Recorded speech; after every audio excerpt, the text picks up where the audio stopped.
세상 모든 아비의 마음이 다 그렇겠지만 저에게 제 딸 지수는 목숨보다 귀한 보석이었습니다. 늦은 나이에 어렵게 얻어 눈에 넣어도 아프지 않게 키웠고 남들 하는 것 이상으로 좋은 것을 입히고 먹이며 금지옥엽으로 길렀습니다. 지수가 유치원 학예회에서 율동을 할 때도 수능 시험장에 들어갈 때도 저는 늘 등 뒤에서 심장이 터질 듯한 응원을 보냈습니다. 그런 딸이 어느 날 평행을 함께하겠다며 데려온 녀석이 바로 박서방이었습니다. 첫 대면 날을 저는 똑똑히 기억합니다. 명색이 장인이 될 사람을 처음 만나는 자리인데 녀석은 강남의 으리으리한 한정식 집 분위기에 압도된 것인지 아니면 원래 그런 놈인지 입을 꾹 다물고 있었습니다. 자네, 부모님은 두 분 다 강건하신가?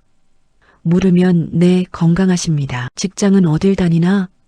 물으면 중견기업 설계팀에 근무 중입니다. 그게 끝이었습니다. 보통 이런 자리에서는 넉살이라도 부리는 게 인지상정 아닙니까? 하지만 녀석은 취조실에 앉은 죄수마냥 단답형으로 일관했습니다. 숫자와 도면만 파는 놈이라 그런지 인간미라고는 눈을 씻고 찾아봐도 없었습니다. 나는 속이 부글부글 끓어올랐습니다. 내 금쪽 같은 딸이 저런 나무토막 같은 놈이랑 평생을 살아야 한다니 상상만 해도 가슴이 답답했습니다. 내 마지막 질문인 우리 지수, 눈에 흙이 들어가도 행복하게 해줄 수 있나?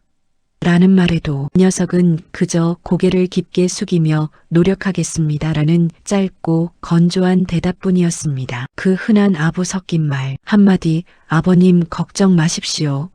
라는 호언장담 한 번이 그렇게도 어려웠던 걸까요? 저는 그날 결심했습니다. 저 녀석은 절대로 내 진정한 자식이 될 수 없다고 말입니다. 결혼 후에도 박서방의 태도는 한결같았습니다. 명절에 처가에 와도 싹싹하게 말을 붙이기는커녕 앞치마를 두르고 구석에서 묵묵히 전을 부치거나 설거지를 돕는 등 제 할 일만 딱딱하고는 입을 꾹 닫았습니다. 이 사람아, 좀 앉아서 대화라도 하지? 자네는 뭐가 그렇게 바쁜가?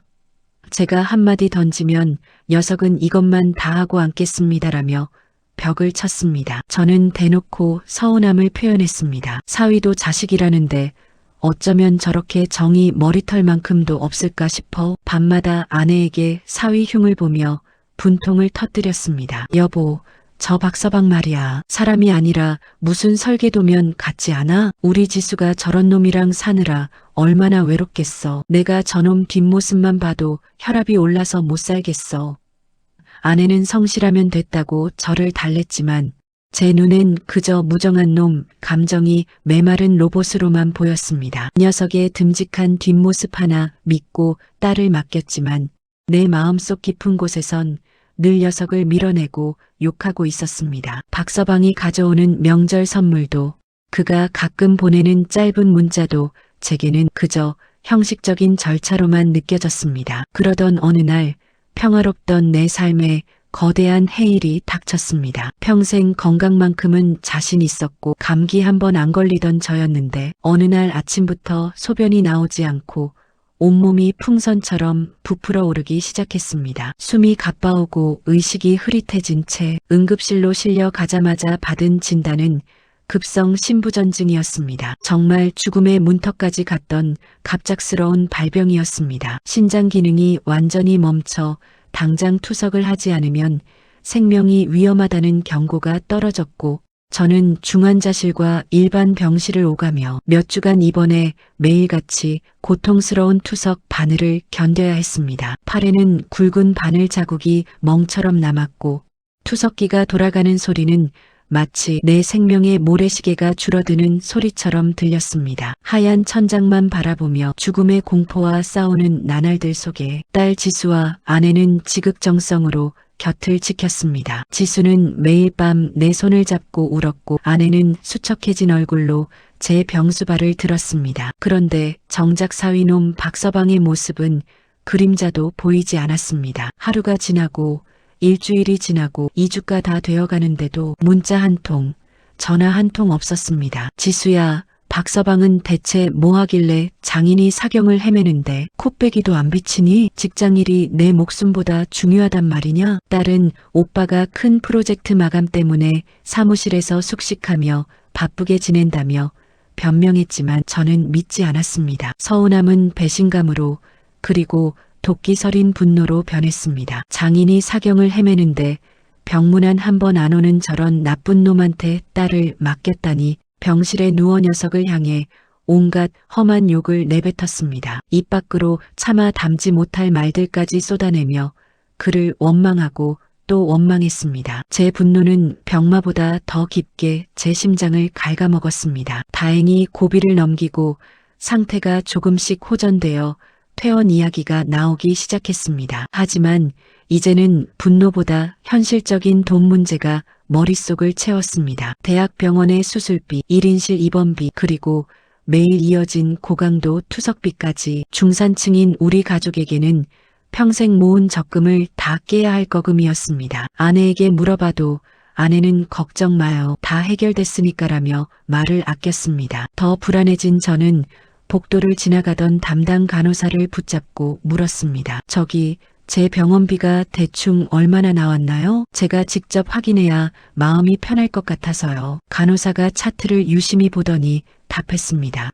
수술비와 특수 처치비, 치료비 다 합쳐서 대략 3,500만 원 정도 나왔을 거예요. 어르신 상태가 워낙 위중하셨잖아요. 가슴이 덜컥 내려앉아 숨이 막혔습니다. 3,500만 원. 평생을 아끼며 모은 돈이 순식간에 사라지는 허망함에 절망하며 고개를 떨구는데 간호사가 갑자기 제 손등을 따뜻하게 잡으며 웃는 게 아닙니까? 그래도 어르신, 정말 하늘이 내린 좋은 사위 두셔서 행복하시겠어요. 요즘 세상에 이런 사위 정말 드문데 어르신은 전생에 나라를 구하셨나 봐요. 저는 헛웃음이 났습니다. 분노가 다시 치밀어 올랐습니다. 좋은 사위요? 간호사님, 그놈은 장인이 중내 산해하며 병실에 누워있는 2주 동안 얼굴 한 번 안 비친 냉혈한입니다. 욕을 퍼부어도 시원치 않을 놈이에요. 그러자 간호사가 정말 모르셨냐는 듯 눈을 크게 뜨며 되물었습니다. 네, 무슨 말씀을. 사위분이 지난 2주 동안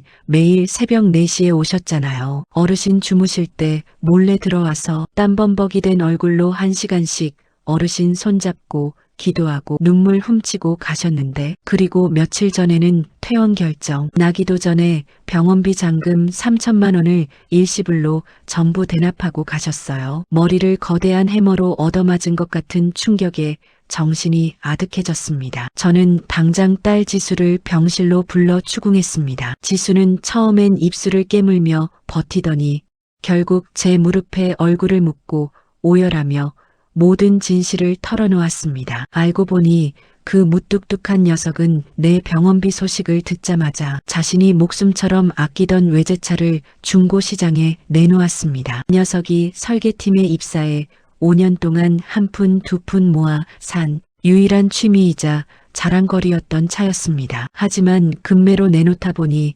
제값을 받지 못했고 병원비 3천만 원을 채우기엔 턱없이 부족했습니다. 녀석은 그때부터 미친 사람처럼 뛰었습니다. 낮에는 직장에서 도면을 그리며 상사들에게 욕을 먹어가면서도 본업을 사수했고, 퇴근 후 저녁부터 다음날 새벽까지는 대리운전과 물류센터 야간 상하차 알바를 뛰었습니다. 단 1시간도 제대로 자지 않고 오직 장인의 병원비를 마련하기 위해 자신의 몸을 깎아냈던 것입니다. 오빠가 아빠한테 절대 말하지 말라고 했어. 자기가 병문안 오면 아빠가 돈 걱정할까봐, 자기 초췌한 모습 보면 아빠가 마음 아파서 치료 안 받는다고 고집 피울까봐. 그래서 아빠 깊게 잠든 새벽에만 몰래 다녀간 거야. 그 사람 발에 물집이 터져서 제대로 걷지도 못하면서 아빠 손잡고 얼마나 울었는지 알아? 그 녀석이 2주 동안 얼굴을 비치지 못한 건 장인이 미워서가 아니라 내 목숨을 살려내기 위해 도로 위를 차가운 물류창고 바닥을 뛰고 있었기 때문이었습니다. 3천만 원이라는 거금을 생색 한 번 내지 않고 묵묵히 갚아버린 녀석. 저는 녀석이 결혼 첫날 노력하겠습니다라고 했던 그 짧은 대답의 무게를 이제야 알았습니다. 미안함과 고마움, 그리고 녀석을 향해 험한 욕을 내뱉었던 제 자신에 대한 혐오가 뒤섞여 손이 덜덜 떨렸습니다. 나는 당장 박서방에게 전화를 걸었습니다. 신호음이 가는 동안 제 심장은 죄책감으로 갈기갈기 찢어지는 듯 했습니다. 여보세요, 박서방인가?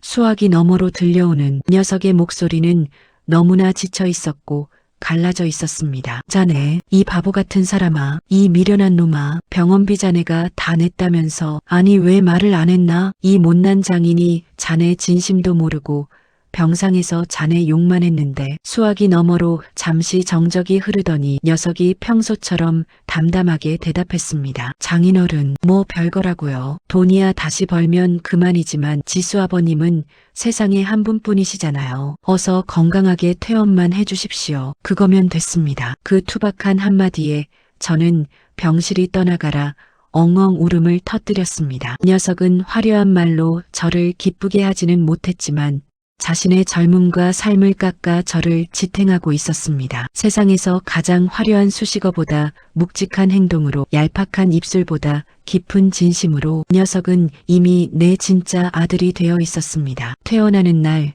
병원 문 앞에는 녀석이 급하게 구한 낡은 중고 경차 한 대가 서 있었습니다. 박서방은 2주 사이에 반쪽이 된 초췌한 얼굴이었지만 저를 보자 묵묵히 다가와 내 가방을 들어 차 뒷좌석에 실었습니다. 저는 녀석의 손을 꼭 잡았습니다. 막노동 현장에서 생긴 굳은 살들이 제 손바닥을 찔렀습니다. 그 통증이 세상 그 어떤 보물보다 더 값지고 따뜻하게 느껴졌습니다. 박서방, 아니 내 아들아, 정말 미안하다. 그리고 고맙다. 녀석은 그제야 처음으로 수줍게 살짝 미소를 지었습니다. 사랑은 입술 끝에 달콤한 향기에 머무는 것이 아니라 묵묵히 비바람을 견뎌내며 걷는 발걸음 속에 깃든다는 말이 있습니다. 말수가 적어 오해를 다 짊어졌던 내 사위 박서방. 그 숭고한 진심이 여러분의 메마른 가슴에도 따뜻한 담비가 되었기를 바랍니다. 진정한 사랑은